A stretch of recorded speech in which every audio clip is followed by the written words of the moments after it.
And back here in Africa, Saif al-Islam Gaddafi, who is the son of Libya's former leader, Muammar Gaddafi, has registered as a presidential candidate for the country's December election. Saif al-Islam al-Gaddafi submitted his candidacy for the presidential election to the High National Electoral Commission office in the southern city of Seba. Gaddafi is one of the most prominent figures expected to run for president, a list that also includes renegade Eastern Commander Khalifa Haftar, Prime Minister Abdul Hamid Deiba, and Parliament Speaker Aguila Saleh.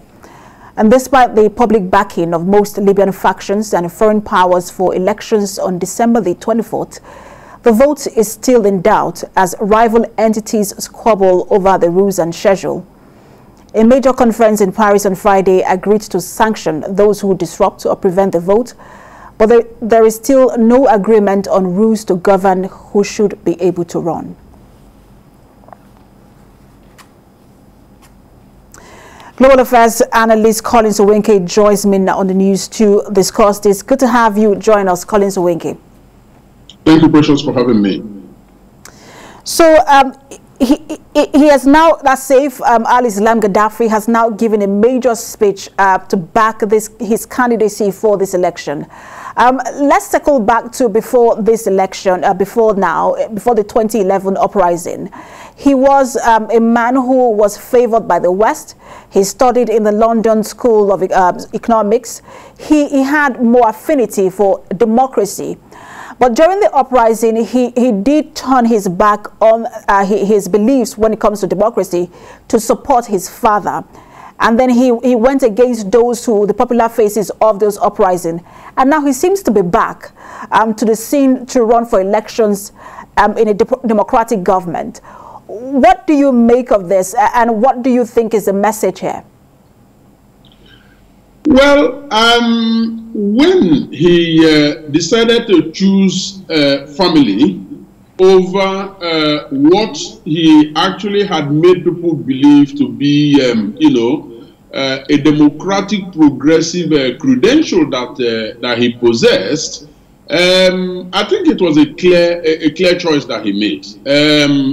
We are looking at a gentleman who felt that his father needed support, and that it was right to give the support, even though there are indications that what he had favored prior to that was different, which was democracy, and the rule of law for Libya.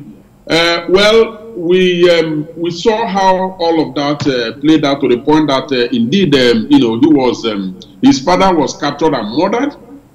He too was captured and then tried, convicted, and then later pardoned and all of that. Now the comeback is actually telling one very strong story, and that story is that Saif al-Islam Gaddafi is very much in the picture.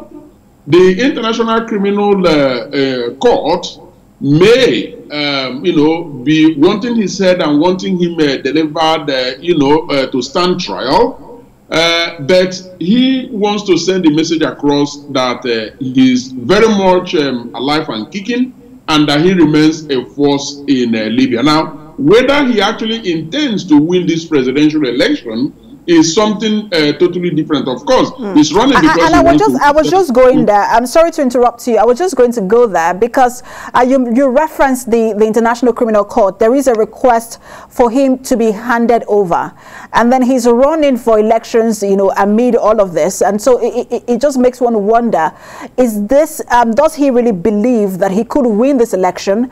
Is this something really about being part of the democratic process in Libya, or this is someone who is trying to send a political message to the International Criminal Court? I think it's all of it. Of course, winning the election, I believe, will be the icing on the cake for him. But I think the most important message, the most important value of his running for president is to send a message, a political message, to the International Criminal Court that he is here, he's not going anywhere, he remains a force to be reckoned with. But of course, anyone who runs who runs for an office, somehow has at the back of his mind that he's going to win. And you can never say never. This is politics. The sentiments around his father is still very much alive. Now, the extent to which it is large enough to propel him to the presidential villa is something that we have to wait and see. But yes, it is a political message, but also somehow he feels he can win the election.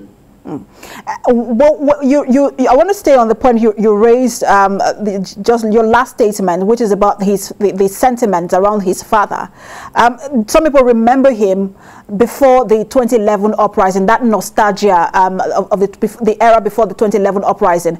But there are those who also remember him for the statements and comments he made during the uprising. And do you think that there is enough to leverage? And when you look at the life and times of Muammar Gaddafi, does Saif al-Islam have a lot to leverage on in terms of mobilizing sentiments and public support? There's a whole lot of nostalgia about Muammar Gaddafi, the father of Saif al-Islam Gaddafi. He obviously started well. He built Libya, introduced... Hello? Go ahead, I can hear you. Oh, yes. He introduced, quite a number of, socialist initiatives and agenda, and so quite a lot of, Libyans remember him for all of that. But at the same time, the tide turned, and some actually describe him as dictator.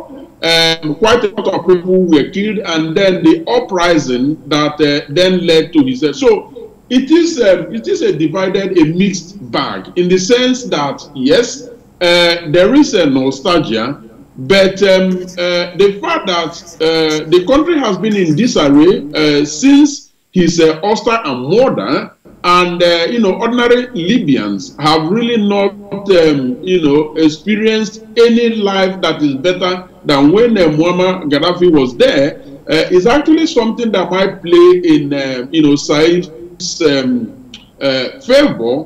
But how large that it is remains to be seen. Although there have been polls, the extent to which those polls could be trusted is questionable. However, there have been polls that actually put him above 50% in terms of popularity. But of course, the election is just 4 or 5 weeks away, and so a lot of campaigns still has to be conducted. But never say never.